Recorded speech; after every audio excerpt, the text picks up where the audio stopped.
세상을 바꾸는 힘. 최영일의 YTN 뉴스 정면 승부.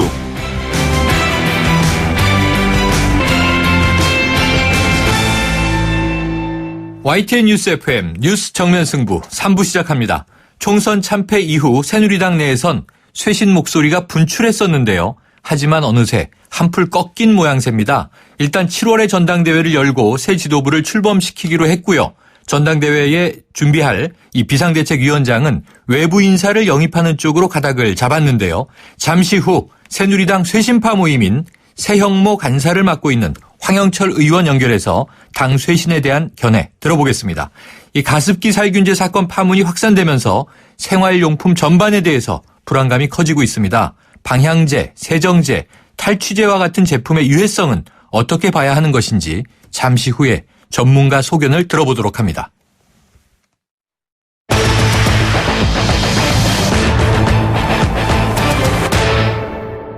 정면 인터뷰 새누리당 황영철 의원 연결해서 당 쇄신에 대한 의견 들어봅니다. 의원님 안녕하십니까? 예, 안녕하십니까. 황영철입니다. 네, 자 지난번에도 이 인터뷰 드렸었는데요. 네. 먼저 궁금한 게 황 의원님께서는 당내 쇄신파 모임인 새형모 간사 맡고 계시죠? 네네. 그런데 그 이후에 좀 네. 활동이 잘 눈에 띄지 않아서 혹시 해체한 것 아닌가 이런 이야기도 들려오고요. 지금 상황 네네. 어떻습니까? 저희가, 원유철 원내대표가 비상대책위원장을 이제 맡겠다라는 이제 그런 이제 보도와 관련된 내용이 나오면서. 네, 면담도 하셨잖아요. 네네. 그래서 면담을 통해서, 저희들이 방향을 이제 바꾸게 만들었죠. 그리고 나서, 최근에는 사실 이제 원내대표 경선 과정이 있었고요.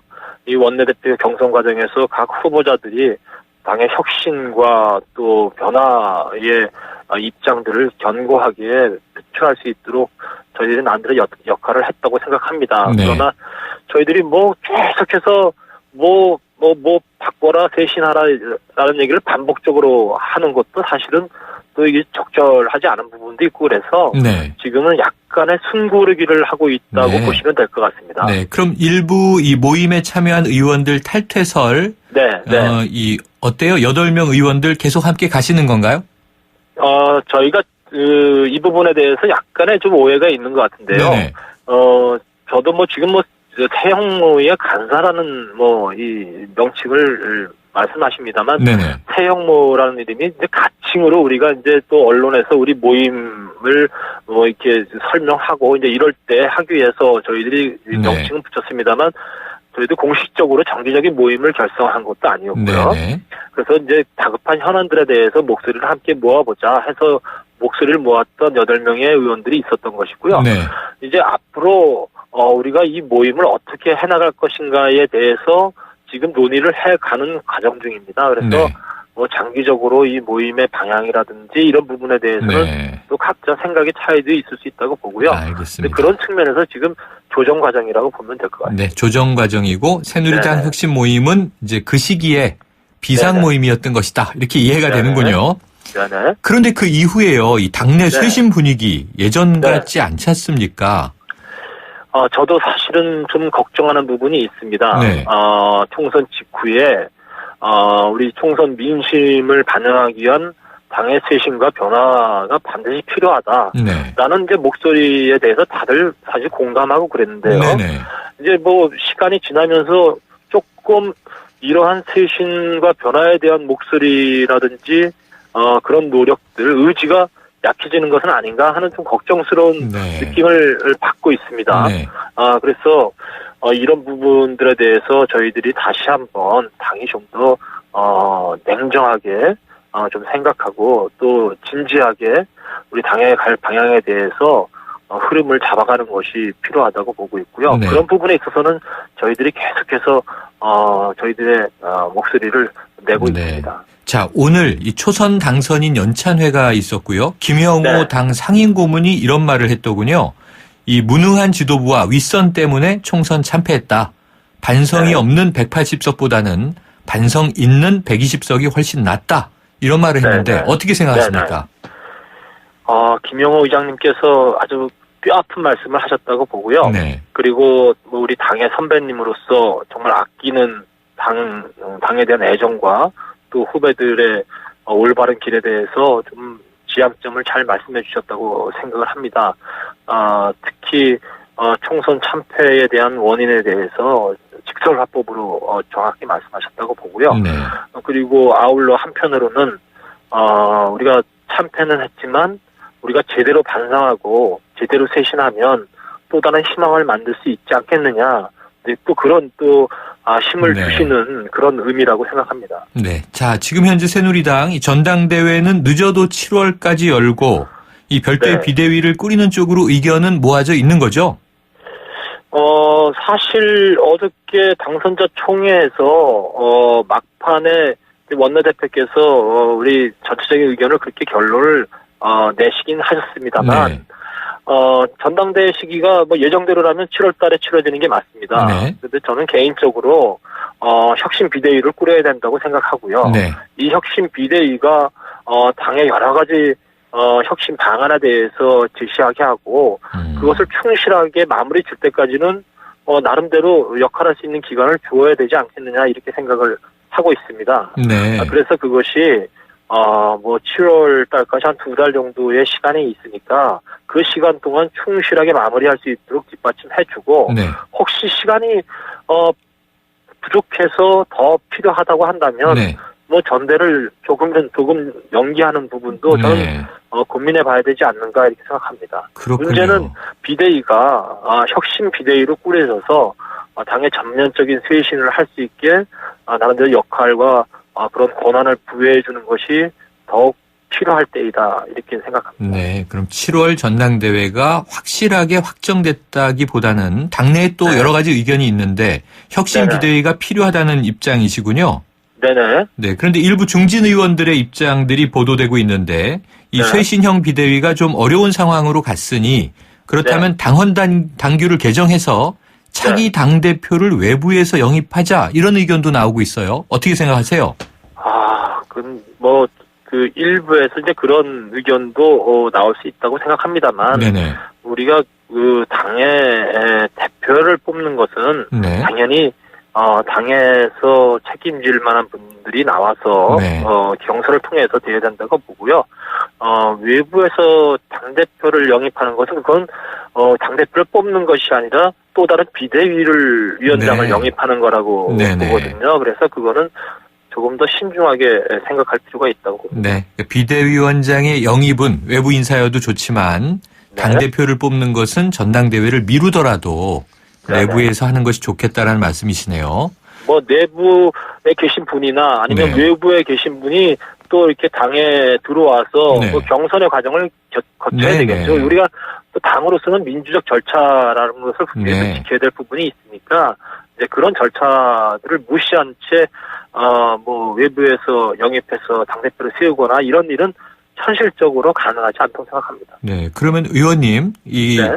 비대위원장이 우선 되든 혁신형을 네. 주장하고 계시니까 네네. 혹은 뭐 이 말씀하신 대로 민주적인 절차를 거쳐서 당에 들어와서 내부에서 당대표로 도전을 하든 좀 이 네네. 지금 당의 쇄신을 이끌 구체적인 네. 인물이 안 보여서 이 방황하고 있는 네네. 것 같은데요. 네네. 어떤 분이 좀 실현 가능한 카드라고 보세요? 지금 뭐 여러분들이 거론되고 계십니다만 네. 뭐 특정한 분을 이름을 거명할 수는 없고요. 네. 제가 바라는 것은 우리 당을 좀 확실하게 변화시킬 만한 그런 역량을 가지신 분, 또 네. 그런 마인드를 가지신 분이 비대위원장으로 추대됐으면 좋겠다 이런 생각을 가지고 있습니다. 네. 그런 방향을 가지지 않고 그냥 단순히 뭐 전당대회까지 당을 관리하는 정도의 실무형 비대위원장으로 만약에 앉히게 된다면 네. 국민들이 이 기간 동안에 글쎄 새누리당이 이렇게 뭐 아직까지 아니란 생각을 하고 있는 건 네네. 아닌가 이런 시선을 보내지 않겠습니까? 네. 결국은 그것은 우리 당이 총선에서 나온 민심을 회복하기는커녕 네. 더욱더 민심에 반해서 당 신뢰도가 추락하는 결과를 빚을 것이다. 저는 그렇게 걱정하고 있습니다. 네. 자, 정진석 원내대표는요, 일주일 네. 안에 비대위원장을 외부에서 모셔올 예정이다. 자, 그리고 네네. 의원들에게 설문지를 돌려서 적절한 네네. 인물을 추천받겠다 이렇게 얘기했는데 네. 현재 네. 설문이 진행되고 있나요? 네네. 오늘 제가 오전에 이제 받았습니다. 네. 받아서 설문지 내용을 보니까 일단 설문지의 내용이 좀 정교하지 않았고요. 네네. 그리고 혁신형 비대위가 꾸려질 경우에는 전당대회가 정기 국회 이후에나 이루어질 거다라는 것으로 이렇게 연결되어 있더라고요. 네네. 그래서 이런 잘못된 설문지를 만들어 놓고 아하. 그것도 충분한 논의를 좀 더 필요하다면 해야지 이것을 네. 설문지를 통해서 숫자로 어떤 결정을 내리겠다라고 하는 그런 계산이라면 네. 그건 매우 잘못됐다고 생각합니다. 아, 그러면은 그 원유철 네. 원내대표 때처럼 정진석 네. 원내대표를 또 면담하셔야죠. 사실은 정진석 원내대표께서 저희 혁신 모임 멤버들과 자리를 한번 하고 싶다 이런 네. 요청이 오셨었어요. 네네. 근데 저희들이 지금 다 이제 일정도 있고 그래서 사실은 그 모임에 정중한 응원을 드리질 못해서 저는 네네. 매우 아쉽게 생각하는데요. 네. 저희들의 입장을 여러 가지 방면으로 지금 전달은 해드리고 있습니다. 네, 이번엔 걷군요. 원내대표가 요청하셨는데 면담을 지금 네, 네, 거부하고 네. 계시군요. 사실은 저희들한테 갑자기 요청이 들어와서 네. 저희들은 매우 참 의미 있게 생각합니다만 네. 저희들을 응하지 못해서 한편으로는 좀 미안한 마음도 있습니다. 네, 조만간 자리 한번 만드시기를 기대해 봅니다. 네네네. 자, 어제요, 이 노무현 정부 시절에 청와대 정책실장을 지냈던 김병준 교수, 이 새누리당 당선자들 대상으로 강의를 했다고 하더군요. 네네. 여러 가지 쓴소리를 했다고 하는데 공감되는 네. 대목 있으셨습니까? 전반적으로 공감이 가는 말씀이셨고요. 네. 그리고 노무현 대통령 때 노무현 정권이 실패했던 부분들 네. 이런 부분들을 경험칙상으로 저희들한테 이렇게 말씀해 주신 네. 부분들이 매우 공감이 됐던 부분들입니다. 네. 그래서 타산지석이랄까요? 이제 이런 거죠. 그래서 저희들도 똑같은 그런 잘못된 것을 되풀이하지 않기 위한 네. 그런 좀 변화가 필요하다 네. 이런 말씀이셨기 때문에 매우 고맙게 들었습니다. 네, 알겠습니다. 오늘 말씀 감사합니다. 네네 감사합니다. 지금까지 새누리당 황영철 의원이었습니다.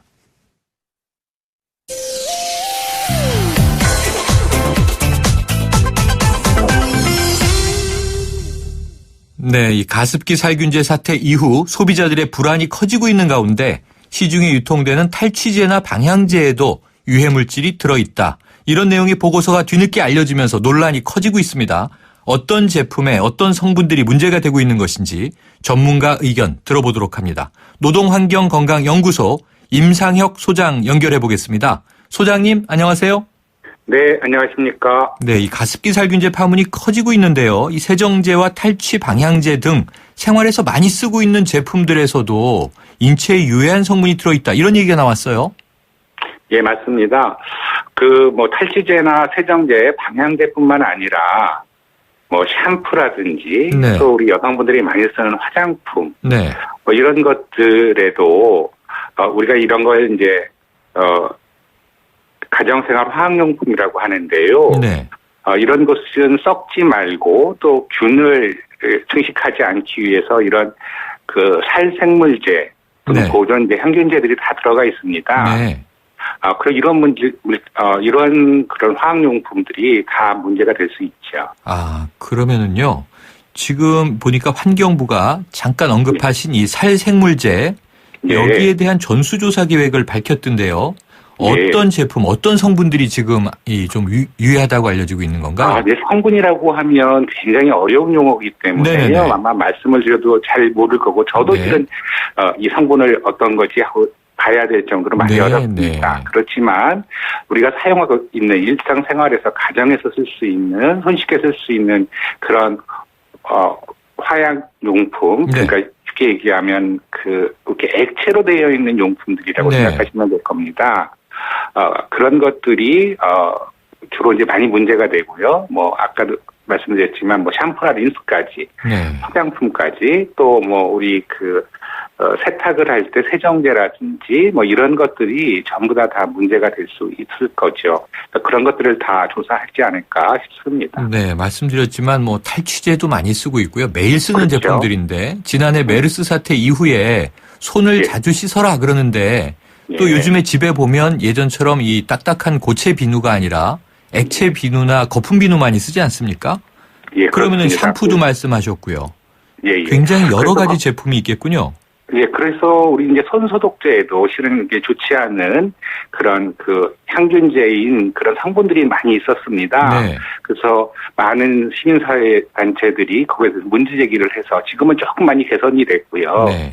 그래서 이렇게 충분히 개선될 수도 있고 그렇습니다.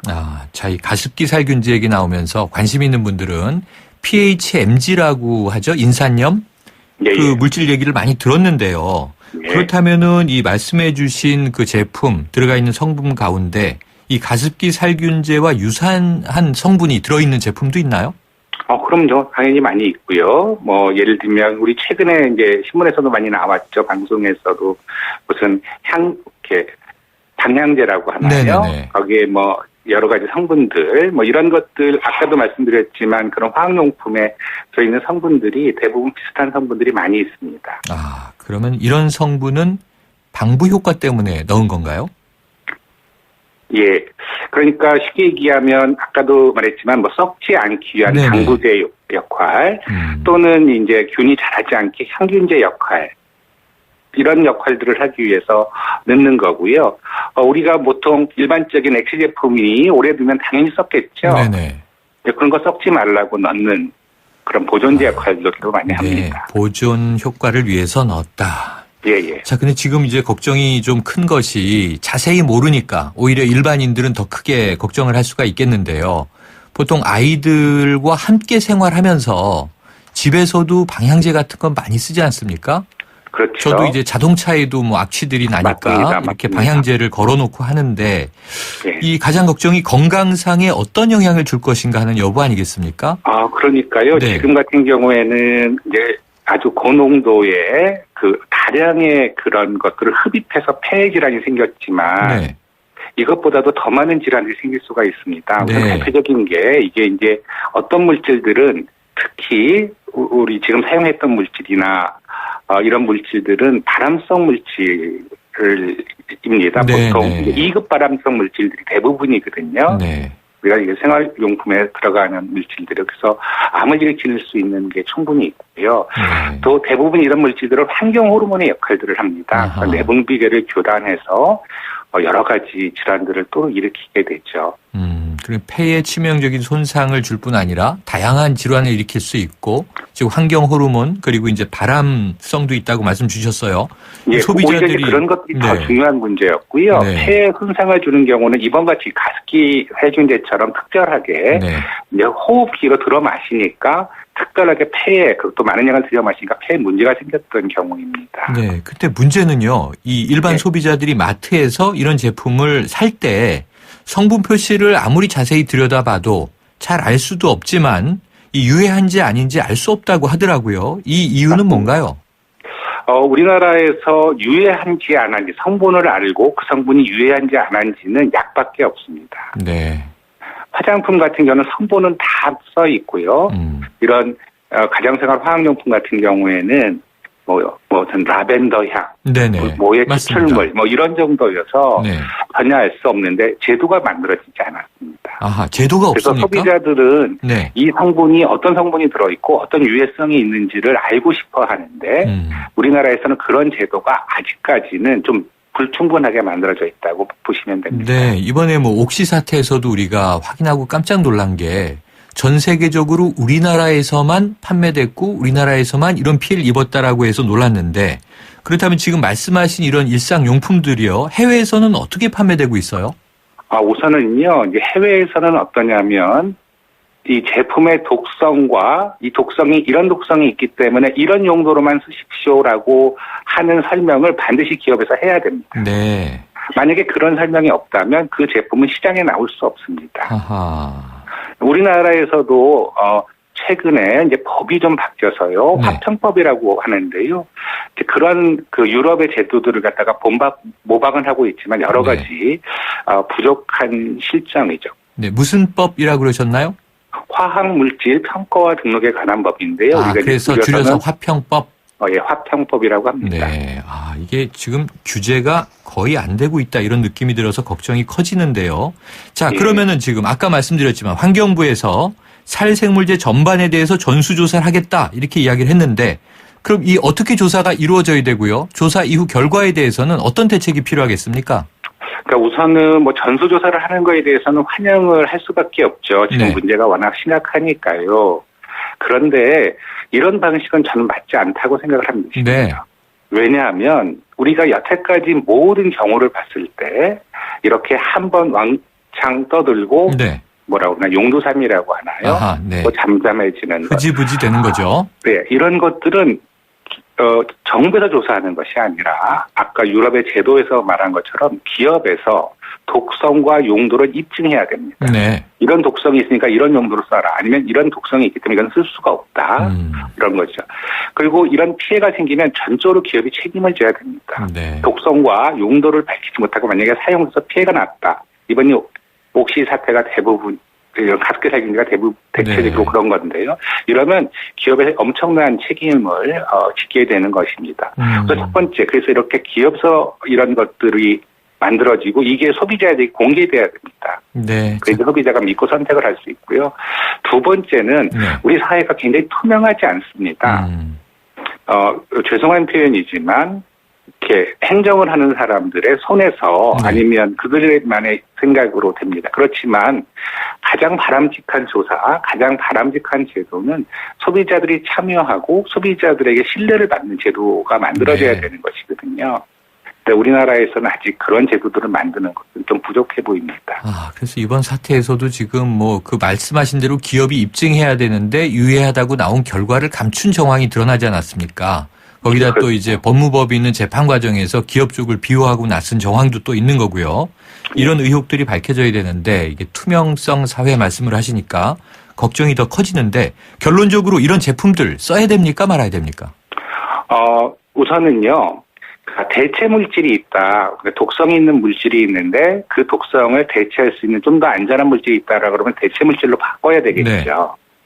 만약에 독성 물질이 있는데 어쩔 수 없이 이 독성 물질을 사용해야 된다면 네.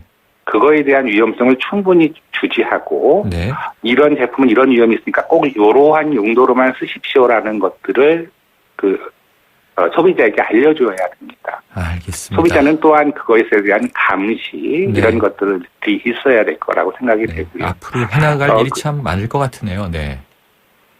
네. 네. 자, 그러면은 소장님 오늘 말씀 여기까지 듣겠습니다. 말씀 감사합니다. 예, 감사합니다. 지금까지 노동환경건강연구소 임상혁 소장이었습니다. 사장님, 성악가 김동규 씨네 집 바닥재 좋던데 우리 집도 똑같은 걸로 해줘요. 아, 요즘 떠오르는 바닥재 스타 강마루. 스타일 좋고 습기, 열, 긁힘에 강하니까 오래 사용하려면 그래서 스타 강마루로 하는구나. 성악가 김동규입니다. 강마루 스타는 스타 강마루. 스타 강마루. 배우 박소연 밤마다 걱정입니다. 제발 대리운전 불러서 귀가해주세요. 사고라도 나면 여우와 토끼는 누가 먹여 살려요. 2588 있잖아요. 좌우로 정렬 2588 눌러줘요 2588 메르세데스 벤츠 공식 딜러 KCC 오토 영등포 전시장 그랜드 오픈. 5월 초 강서, 목동, 강북, 제주에 이어 이제 가까운 영등포에서도 메르세데스 벤츠를 만나보실 수 있습니다. 메르세데스 벤츠를 만나는 새로운 선택. 메르세데스 벤츠 공식 딜러 KCC 오토. 네, 3부 여기까지고요. 4부로 이어가겠습니다.